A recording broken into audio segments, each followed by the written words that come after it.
make sure to follow us on Instagram at Whistlethrowers. It's a great way to interact with our show. Our DMs are always open for questions, topic discussions, and more.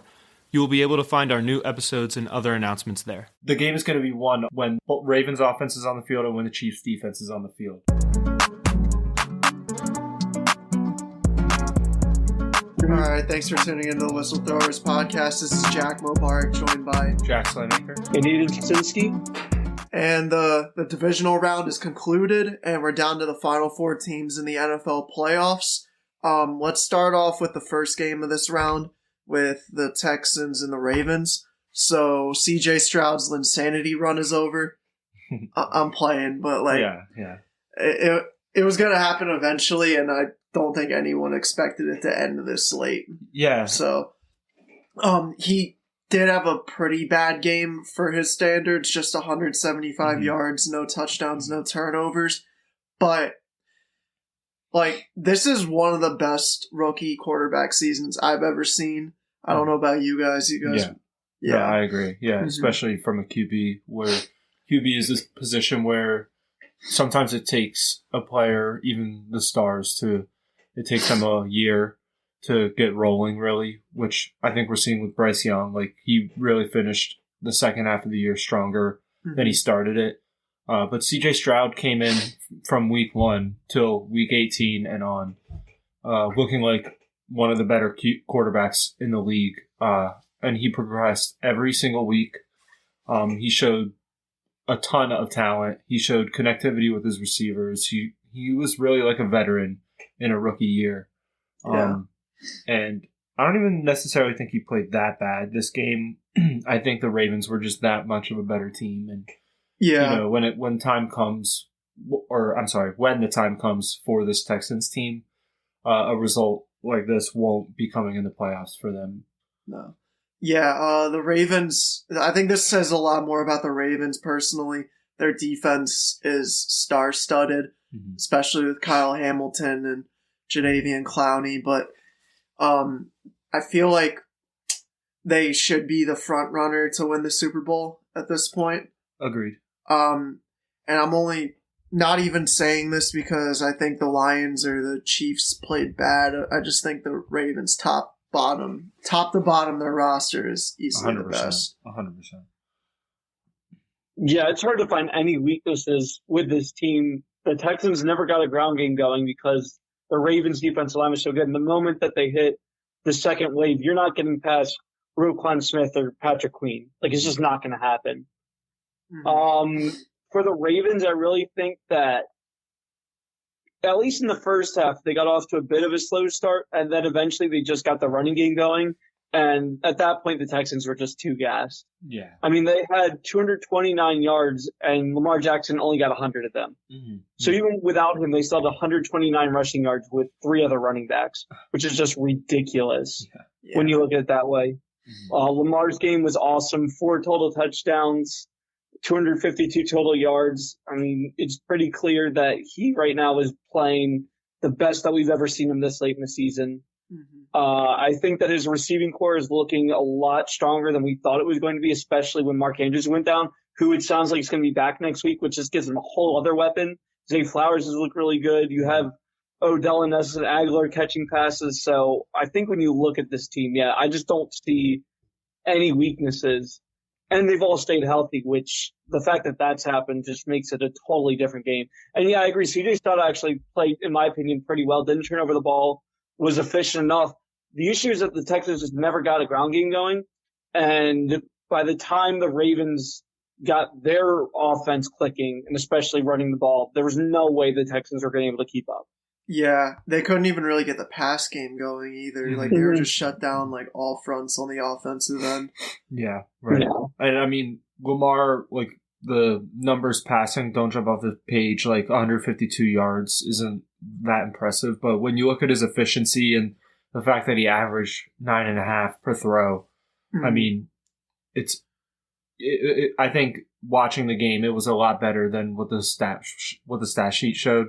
Which reminds me a lot of Jalen Hurts games from last year where he may not have thrown for a ton of yards, but he was efficient, he was on time with everything, and he added the rushing threat into that, and it proved to be a huge success all the way to the Super Bowl. So I think this is a great formula for Baltimore right now. And when you look at the receivers, they're all so young.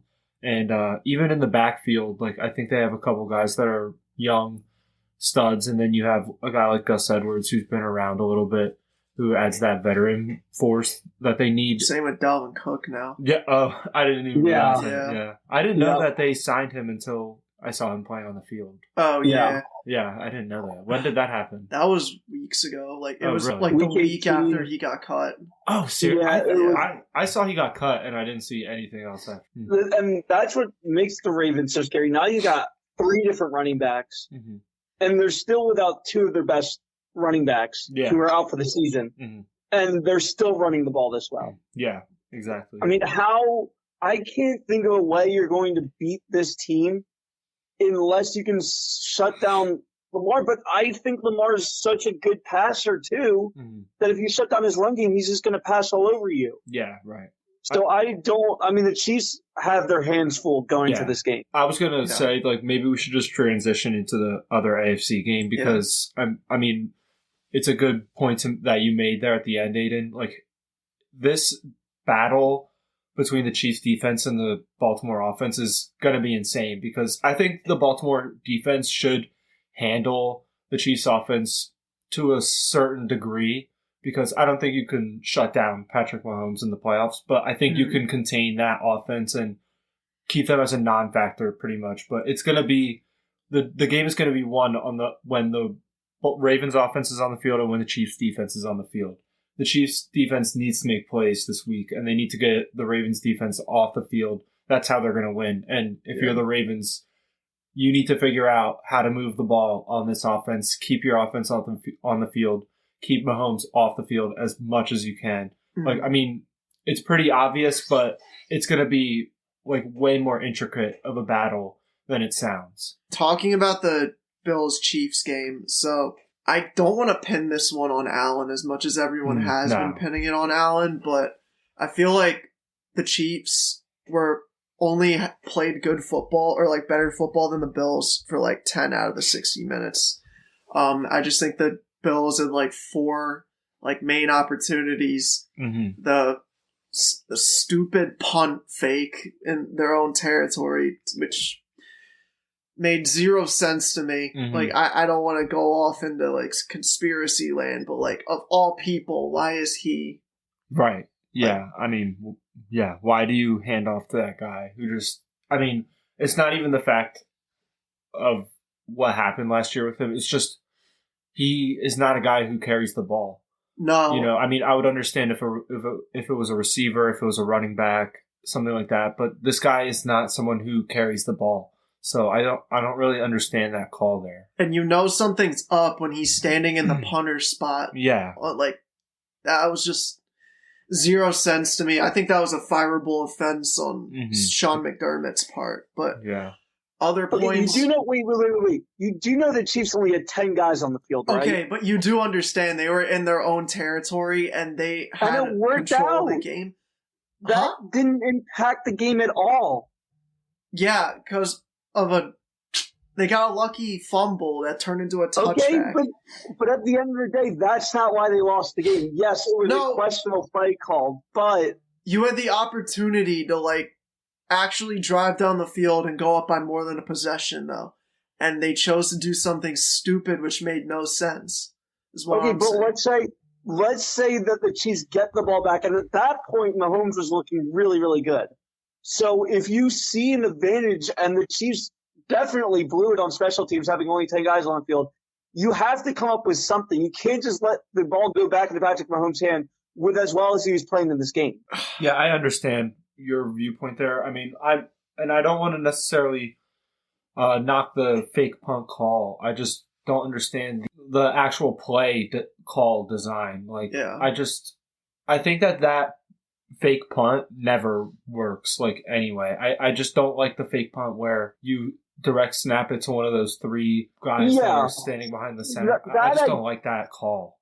Yeah. That I do agree with, and it was also weird to call that specific fake with them 5 yards back. So I will give you that, but I don't hate the call in the general idea of you have to make a play in the playoffs and not let Patrick Mahomes go down the field and check your defense.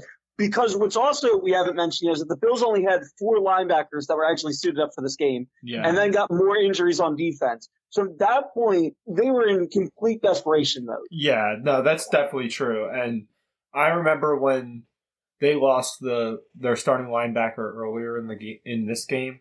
I was like, they're going way down the depth chart right now because I knew that I can't remember Terrell. I can't remember this guy's name, but he stepped in for Matt Milano when Milano went out, and he has been like an all-pro linebacker level player since he stepped in for Milano. Terrell Dodson. Yes, that's it. Yeah, and he was out for this game. I was like, the thing is, a team can withstand a certain amount of injuries at different positions, but when one position is just being plagued constantly, eventually it's going to bite you in the ass. Yeah. And although they got great production out of their first backup, when you go to your third backup, it's just too much to ask out of a guy like that. So, like, I knew they were at a disadvantage, but the Bills' defense still played well, in my opinion. Like, given the circumstances, I think that they kept their team in the game, and it was just kind of frustrating on the offensive end. And I just want to make one more point about the fake punt, too.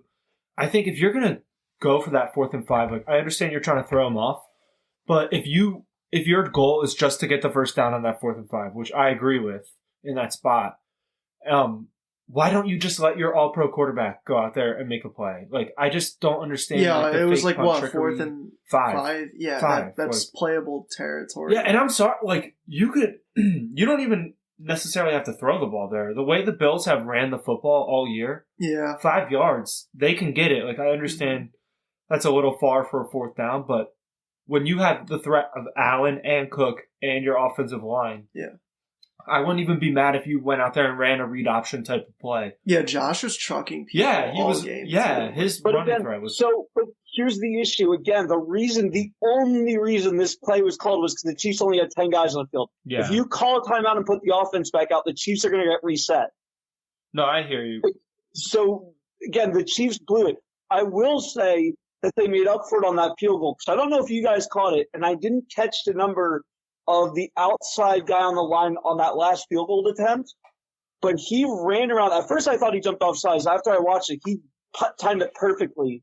But he ran around the edge on the left side. The Bills did not pick it up, and that's why Bass missed that kick. Yeah. So he saw exactly what I did, saw a loose runner coming around the end, and had to kick it to his right rather than the left in case it got blocked, and it went that direction, and that's the way the wind was blowing as well. So the Chiefs definitely made up for it on that special teams. And the fact that nobody has seen that yet to me is shocking. Because that's what won them the game. It's not Bass's fault at all. Like, and it looked like the wind got a hold of that. Yeah, too. It did. I thought he had good trajectory, and then it looked like a sudden gust took it. Because if you watch the ball's in the air and you see it like hook to the right, and then you see the flags on the goalpost like go down to where there's no wind. So it was like a huge gust that came through and took that thing. That's why I think the Chiefs had it lined up that way. They knew that's the direction the wind was blowing. If they got a free runner, which they did, forcing Bass to the right into that wind, there's no way he's making that kick. Yeah. So the Chiefs definitely made up for it on special teams. And again, at the end of the day, you have to play all 3 facets of football: offense, defense, and special teams. The Chiefs nearly blew it on that fake punt attempt, but they made up for it at the end, and that's why they won the game. Yeah. Yeah. I will say I've been a very big Stephon Diggs fan over the years, but I can't defend him anymore. Like, this is like the 2nd or 3rd year in a row that he has not been available when they needed him most. Right. And he was held to 3 receptions for 21 yards. Yeah, that is right now. Yeah. That is terrible. Yep. And 3 he dropped that perfectly placed ball, and I get it's a very hard catch to make above your head turning, but the kind of receiver you are, you're expected to catch that. The kind of money you're making. Yeah. You're expected 100%. To catch that, and that would have turned the game right there. I get he missed him on the check down, and he underthrew the guy in the end zone a little bit, but there is a reason that he is not lashing out after the game this year, because he knows that he could have turned this around and didn't. Yeah. Because the last couple years, you heard his frustration.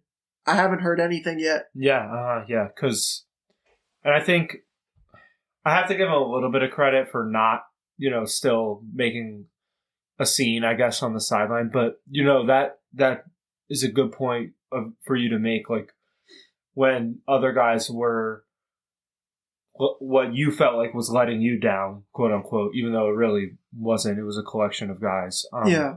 But when he felt he was being let down, he threw a fit and threw a tantrum and had media talking about it and stuff. But when you came out 8 targets, only 3 receptions for the 21 yards, you said you and no one else. You see no one on the sideline yelling at you or making a mockery of you, and you don't see your brother and your family or their families coming out saying bad things about you, which your family did about Josh Allen.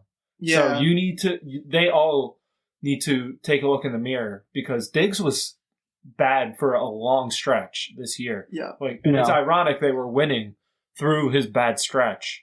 But it came back to bite them because you need your star receiver in the playoffs. Mm-hmm. And they got through one game without it when Mason Rudolph was the opposing quarterback and all that. Skylar Thompson. Yeah, right. They can get through it that time. But when you play the Chiefs and the Bengals and all those other teams, Ravens now, the Texans are going to be up there soon. You need your star receiver to come and show up when your quarterback is putting balls on him. So, we'll pause. But you guys know what I mean. Yep. Yeah. Yeah, I mean, Diggs definitely needs to play better than that in the playoffs. And there was a lot of passes that he should have caught that he didn't come down with. Mm-hmm. And if you're going to be the number one receiver, which he claims to want to be, you have to make those plays in the postseason. Yep. There's a reason why Travis Kelce came through in this game, and it's because no matter what happens in the regular season, no matter how bad he is, when you need him in the clutch in the playoffs, you know he's going to come through. Same way with every other top option in the NFL. And Diggs just doesn't live up to that. He's a great player. He's one of the best receivers in the NFL. But at the end of the day, he doesn't make the big play. And that's what people remember. He has made big plays, but not since he's been to the Bills. Yeah, right. Yeah, I mean, there's the miracle in the Minnesota Miracle, which everyone remembers, which, again, just a fluke, bad tackling by the Saints. Yeah. And then after that, yes, he's had great games, but he hasn't made the big play in the clutch when he needs to get his team a win. Yeah, definitely. And I mean, the thing is, he has Diggs is a great receiver, but he doesn't really put up numbers that scream top 5 receiver, even though it feels like everyone just kind of wanted to put him in top 5. I just don't think he's a top 5 receiver, especially when it comes down to the playoffs.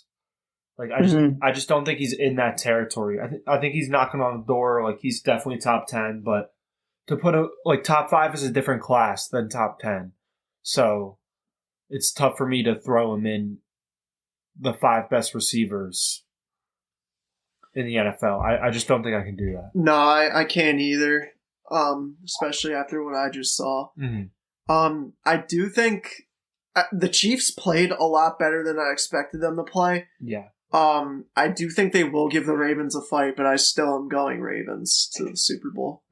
I'm hoping Ravens. I think the Ravens will win this. I just think they have a better team, but it will definitely be a dogfight. Yeah, no way the Chiefs go out sad. Mm-hmm. Yeah, I'm so tired of seeing that box suite up there too. Yeah. When Jason was up there, it was fine. I hate the rest of them. No, I'm fine with the Taylor Swift stuff. I mean, no, the Mahomes family is. I can't stand. I don't like Brittany Mahomes. She annoys me, but I mean it's fine. And I like when they show Donna Kelsey and his dad. So I'm fine with that. I will say 2 things you don't want to do in the playoffs: don't bet against Tom Brady and don't bet against Patrick Mahomes. Mm-hmm. Yep.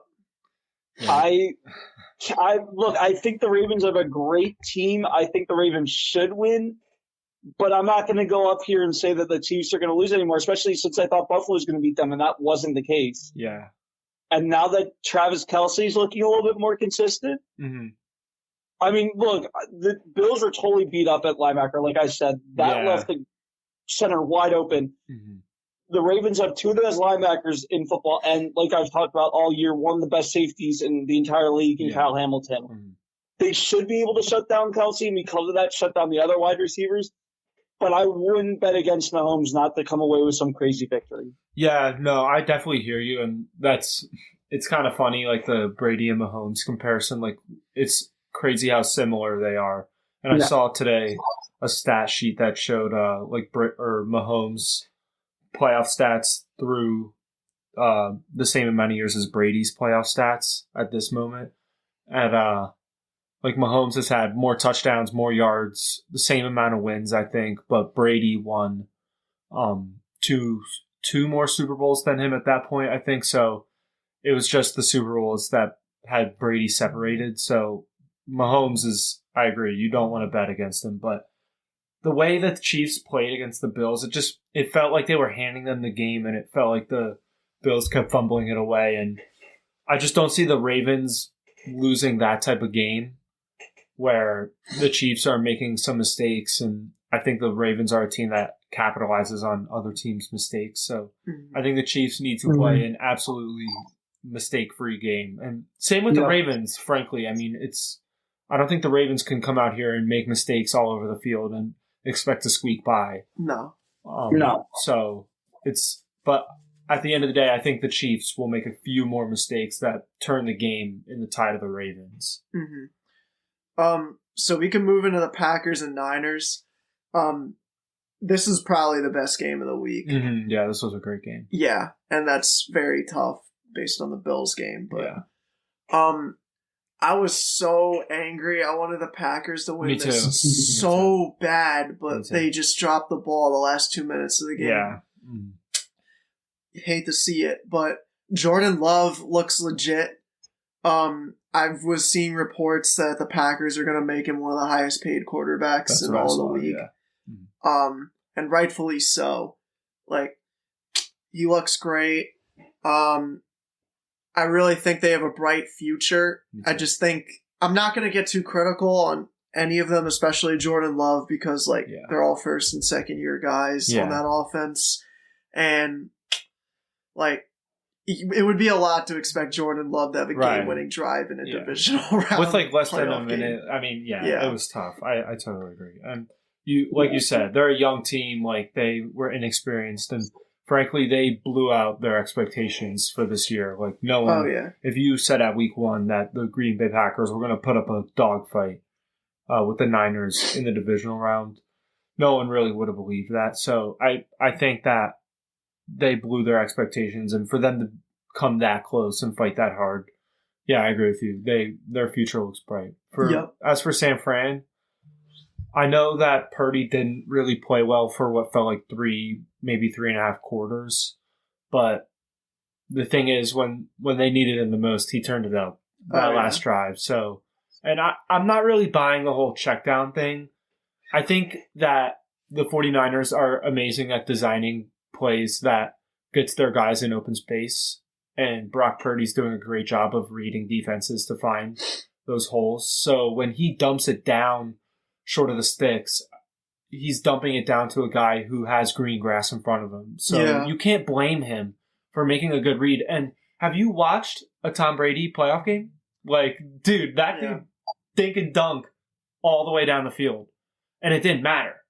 Because Brady is making the right decisions. He's making great throws. And I'm not comparing Purdy to Brady, but I'm saying that you can't now knock a guy for doing that. Yeah, no, if I had McCaffrey and Samuel, I'm checking down. Yeah, right, yeah. Every single time. And it's like, pick your poison. Which one are you going to cover? Yeah. You know what I mean? And Purdy's going to make the right read, bottom line. And have you noticed Love is carrying the tradition of choking against the Niners in the playoffs? Yeah, that's so funny. I thought the Packers were going to give them a little taste of their own medicine. Yeah. They upset them a couple years ago. It really looked like it. Go ahead, Aiden. Yeah, the thing is, I don't want to knock Jordan Love, but that last pass, you got to get it out of bounds. Mm-hmm. And I know he's a young quarterback and he'll learn, but to me, that was a Brett Favre type pass. Yeah. That was, I'm going to use my entire athletic ability to win me the game. You can't throw across your body into the center of the field and hope for good things. Mm-hmm. The only thing you can hope for is that one of the defensive backs drops a really easy interception, you get another shot. Yeah. But the chances of that pass happening trying to throw it 20 yards downfield. It's just the chance of it's got to be close to zero. Yeah. Yep. Because it's just not going to work. Other than that, they used Christian McCaffrey perfectly. That dude destroyed the Packers. Was awesome for the Niners. I do think that Brock has a better game if Debo doesn't go down with an injury. Oh yeah. After that, they just didn't. I mean, he got the ball to the weapons that he had to. Kittle had a great game. McCaffrey was targeted 12 times, which is insane for running back. Yeah. But I do feel like they were definitely missing something with Debo that they will be really happy to have back next week. It's really scary, too, because, like, since Debo played, like, a half a quarter in the whole game, like, you saw George Kittle step up, and he had, like, a really slow year in the regular season. And as soon as Debo went down, it was, like, his production was almost replaced in Kittle. So that team is so deep. Yeah, the thing any team would kill for a guy like Kittle because he just does what they ask him, and then when they need him to step up, he steps up. And great blocker. Like you were saying, like he had a slow year. Like he wasn't necessarily getting the yardage numbers that he has in the past, but I mean, like you just said, great blocker. I mean, and that's just the minimum. Like he's smart. He runs every single route like he's getting the ball, which you need on the field, especially from your stars. Like, because when he's running hard routes 100% of the time, he's drawing in defenders and opening lanes for other guys. So every team kills for a guy like Kittle, and he's not everything for the Niners, but he's a major part of their success. Yeah. I guess we can go to the Tampa Bay game because I was pretty happy about this one. I wanted Tampa Bay to win, but at the least, I didn't want them to get blown out. Which happened. They put up a good fight. I didn't think anyone thought they were going to win this game. No. However, aside from the 2 turnovers, one, I'm not crediting Baker for the first interception, obviously. But he played great. Yeah. He played really great, and I know he, really choked away that game-winning drive, but, game was... Actually, hold on. What did you guys think about Todd Bowles not calling the timeout at the end? Well, so when I first saw it, I was like, what is he thinking? But then I heard that they actually didn't have that timeout. It was a mistake from the TV. It was? That's what I heard. I have no idea. But Aiden? I'm trying to remember. I feel like watching the game, because I heard the same thing. When I was watching the game, I remember them not having a timeout. Yeah. Because the Lions had already done a kneel down, I think. The previous play. Actually, I'm looking at the plays on Bleacher Report. Yeah. It looks like they had one timeout left there. Yeah, and they had the opportunity for 30 seconds. Yeah, because fourth quarter, they called timeout number 1 in the fourth at 5 minutes 41. Timeout number 2 was taken at 2 minutes 52 seconds, and then they didn't use another timeout. Okay. Wow. I mean, should they have? Probably yes. Do I think it mattered? Then you're saying if the Lions missed a field goal, you're gonna have to score 8 points with no timeouts. Yeah. Drive down the field, and at that point, the Lions pass rush had really gotten to Baker. So I don't think they would have won either way. Me neither. Yeah, no, I'm not saying that. Yeah. I just think there should have been effort. Yeah, I agree. But I also read that their kicker Badgley is 37% from field goals of 50 plus, and that one would have been a 48-yarder. So I mean, it's obviously not 50, but it's teetering there. It's a long field goal for that guy. I mean. Yeah, I mean, they had the time. If they had the timeout, and I'm reading this right, if they had the timeout, they should have called it. But I'm with Aiden. It doesn't necessarily mean you win that game. It just doesn't. Mm-hmm. On the Lions front, they had a very complete game. Yeah, both running backs played very well. Mm-hmm. Amon-Ra and Reynolds were very involved. Did you guys see this that Zach Ertz signed with the team today? Yeah, I saw that. Yes. Mm-hmm. Is Laporta injured or something? Well, he's dealing with the injury, but their backup tight end is not really that good anyway, so it doesn't hurt to bring that guy in and compete. Yeah, let me look. I read that the backup got hurt. Oh, did he? Right? Let me see. Yeah, Wright's hurt. It shows that he has one catch, so it would make sense. Yeah. Yeah. Yeah, so Wright got hurt, so they didn't really have a backup. Anthony Bergster? I don't even know how to pronounce the last name. That would be their backup tight end. Yeah. I don't think that he's gotten any. I'll look at his game log right now, but I don't think he's gotten any playing time.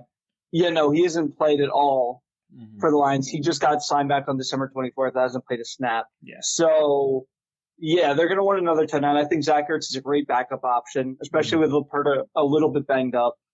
But yeah, the Lions just keep making moves because they know that this is the best opportunity they might have in a while, especially with the way the Packers have been playing. Oh, yeah. To get where they're at.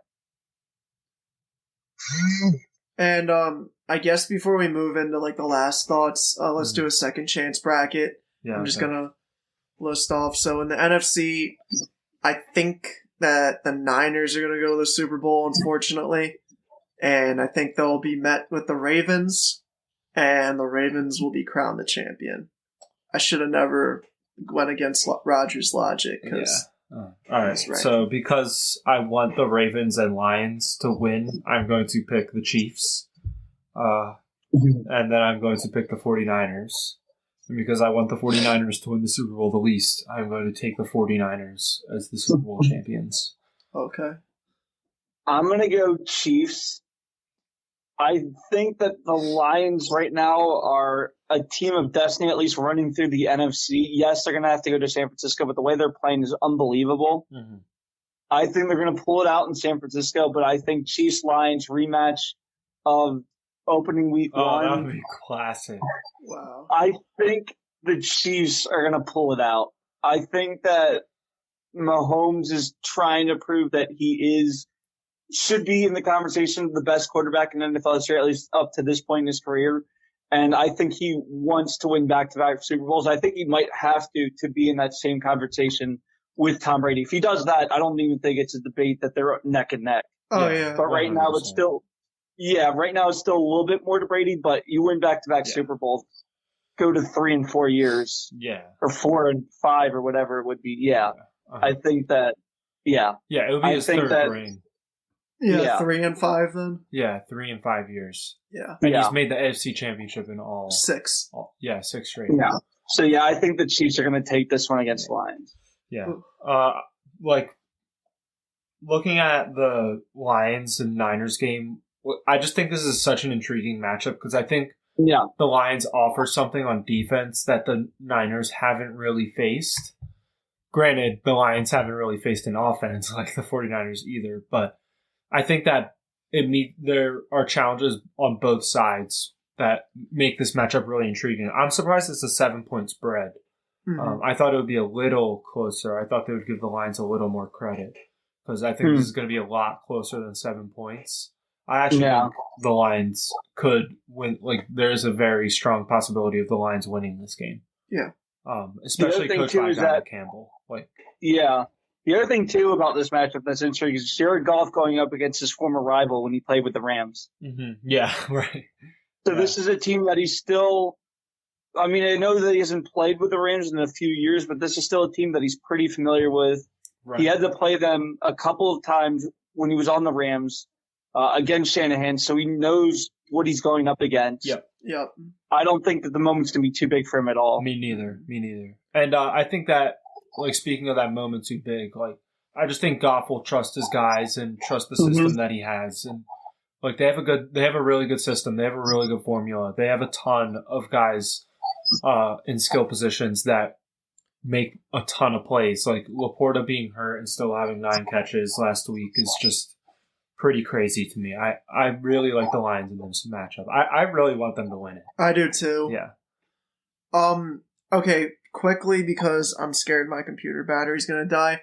Aiden, I don't know if you know this, but Embiid scored 70 on Lindsey's fucking head. 70 points, 18 rebounds. That is, wow. Yeah. There's not really a player like Embiid ever in NBA history. In NBA regular season history. Oh my gosh. Really? On the night that he scores 70 points against the guys considered one of the best draft picks in recent years. You're going to bring that up? Yeah. No. Yeah, I'll do it. No. Well, No, I I gotta don't give a want that lot of energy. credit to the Spurs. They're finally looking like the team I thought they would look like earlier in the year. Like a bunch of their role players have been playing a lot better than they were earlier. Like Sohan has been playing a lot better. He's been catching a lot of heat on social media. Have you seen it? Oh yeah, well he's just such a unorthodox player. Yeah. Like he's such a contradiction to what you want to see on TV. So. And I think it took a little bit for a lot of these guys to adjust to playing with a player like Wembanyama. And it kind of hurts now that Victor's on a minute restriction too for that ankle injury. But it reminds me of like when LeBron was a rookie. It took a while for those guys to adjust to playing with like just a talent like him and trying to find their role. I think a lot of guys are filling in nicely. Vassell had a really good game today. 22, 9 assists, 7 of 13 from the field. Like, I just really like the direction that organization is going. And it doesn't seem like Pop wants to go anywhere. It seems like he wants to continue coaching. So I think when you have a guy like Pop, he doesn't age out. This isn't a team like the Patriots where Belichick is losing touch and he's out of a job. This is a team that's going in a good direction. And Aiden, closing thoughts. I'm really scared about this dying. Yeah. My last closing thoughts is that the Spurs are still going to have a lottery pick next year, and if you compare another top guy pick with Wemby, that Spurs team is going to be scary in a few years. Yep. Other than that, Embiid's a beast. He's going to win MVP. Is what it is. If he doesn't miss 8 games. That's true. But even regardless, he should still be MVP. But that's for a different conversation, I guess. Yeah. All right, that'll do it for this week. We'll catch you next week after the championship games. See ya.